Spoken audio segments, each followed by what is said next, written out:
Episode 3 was really, really interesting. Not just to the point where it continues off where last week's episode left off, but let's talk about it right after the intro, shall we? So in 3, 2, 1, hit the intro.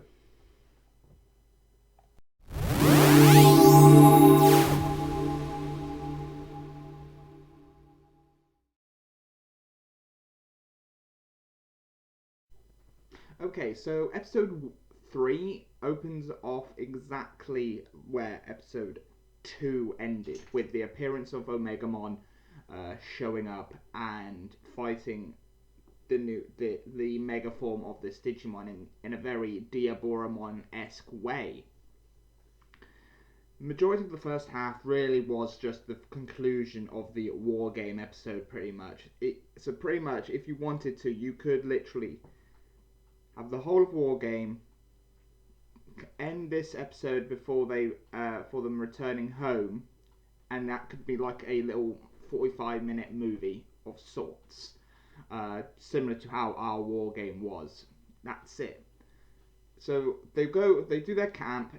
It's not really a camp as such as the beginning of the series was, as in it was pretty much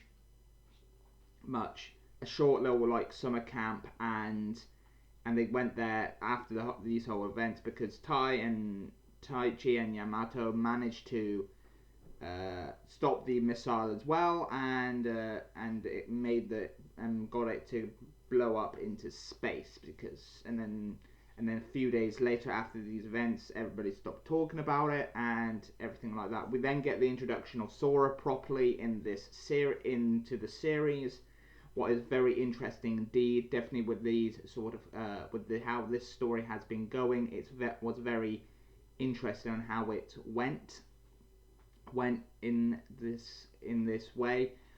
Really do like how they introduced Sora in the second half of this episode.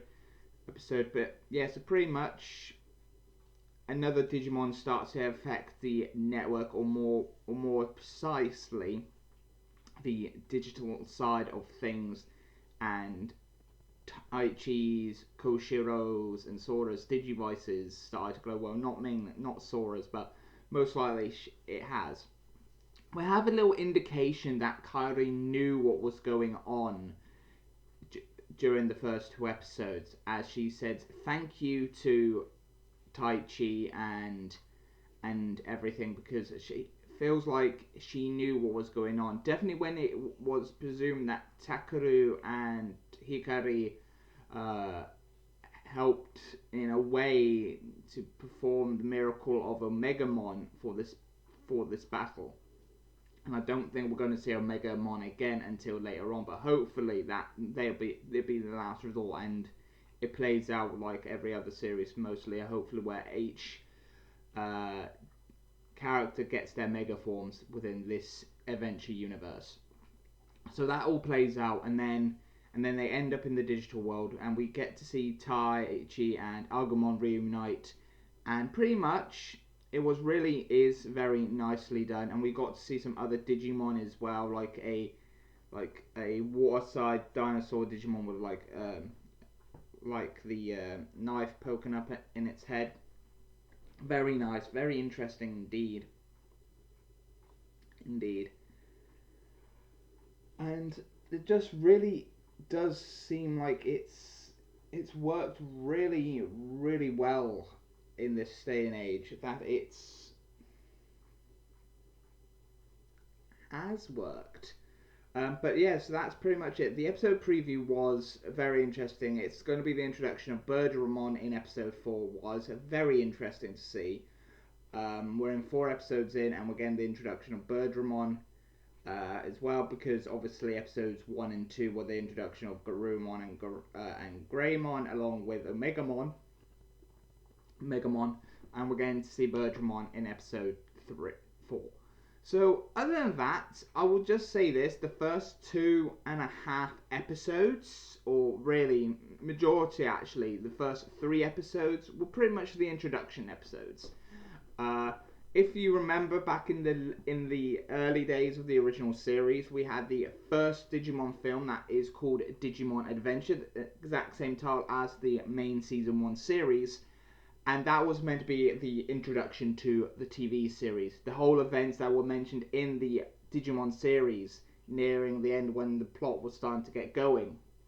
And they mentioned about how they all watched this Digimon battle, how Greymon battling Paramon at High and View Terrace, and everything, and that actually happened within a film before that. That is actually, you could say, was meant to be the original episode 0, and then leads into episode 1 onwards into this whole series for Digimon Adventure.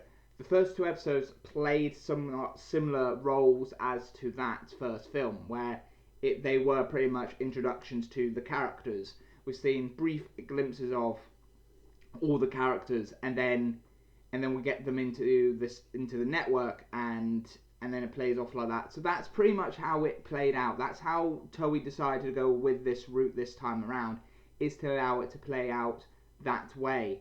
And I really liked how they done that. A lot of the comments on Crunchyroll's website mentioned how this feels like the proper first episode and the first 2 episodes were filler. I don't see it like that. For me, the first 2 episodes were essential, because if they want to play it in similar beats to the original series, but in a more of a like TV anime way, without needing to do a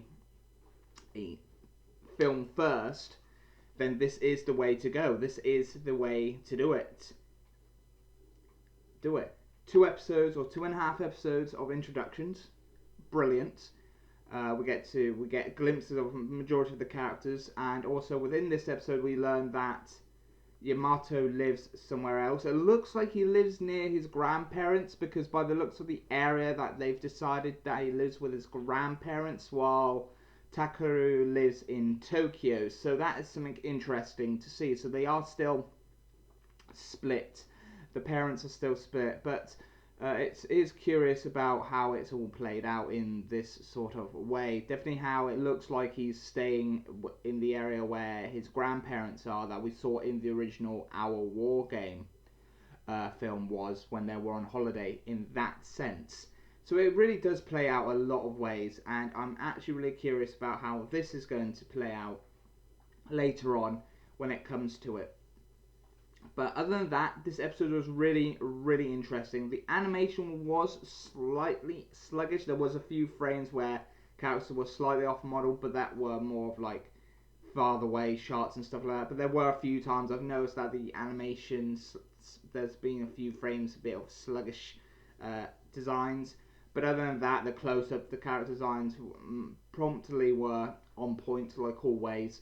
And the animation was great as well. The Omegamon fight was really, really great as well, and that's something that I've always loved when Omegamon showed up as well. We got to see a bit of the Garuru cannon and the Grey Sword in action as well, and I really do love how this is all playing out. So other than that, another solid episode in episode 3 of Digimon Adventure, 2020, and it is definitely going to be, hopefully, the story that they came up with continues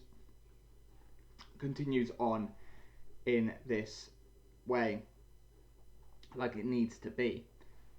Other than that, if you've been a fan of the new reboot of the Digimon Adventure universe, or the new universe of Digimon Adventure, as I stated before in my other video reviews, there is now 3 adventure universes, or Taichis. We have the season 1, we have V-Tamers, and now we've got the 2020 adventure series Taichi. So that's 3 adventure series in total with different ties. Well, V-Tamers is its own, but it still has a variation of tie in there. So, but other than that, hopefully you guys have enjoyed it. And how about it? Comment down below what you've been liking so far with the new reboot so far. What are the elements that you are expecting within the Digimon universe's new adventure series set in the year 2020? What do you expect, and what do you want to gain from here, and what do you want them to include that they didn't include in the original series and they had to make them include in ever mention Try series.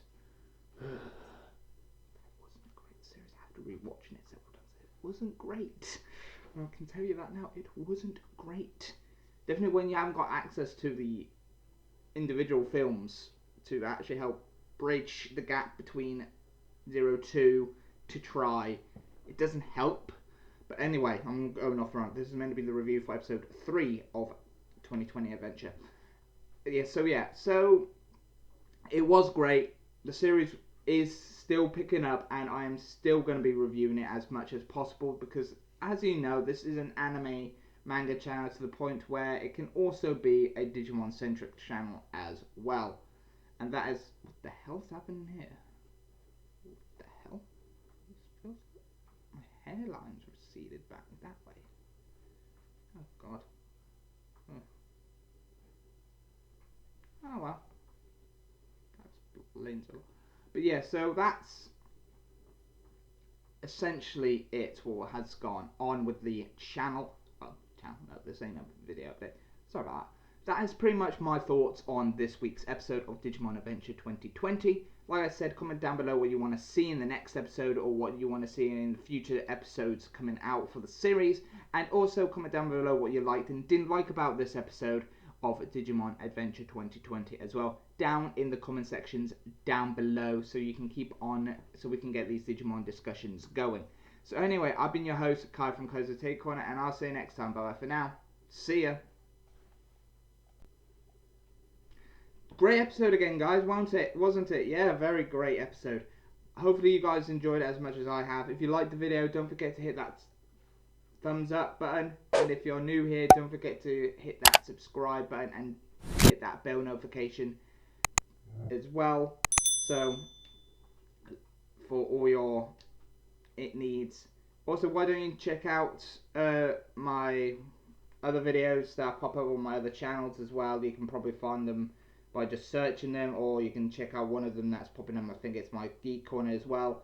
I'm going to be got a video planned for my Geek Corner at some point next weekend anyway, but you can check out the recent videos like that. But also, why don't you also check out the playlist for Adventure 2020, and also why don't you check out my Promised Neverland manga reviews as well while that is on hiatus, so you can have a marathon on all my reviews of Promised Neverland. There is going to be a few big chunk gaps. I'm thinking about going back to them and reviewing those chapters at some point, just so it fits in with the episode lengths and titles. Might consider that in the next couple of weeks anyway, just to do my thoughts on those chapters, and just so that I got something to fill in, because there is a big gap since there was a big break there. But yeah, just check them out when you can, and yeah, see ya.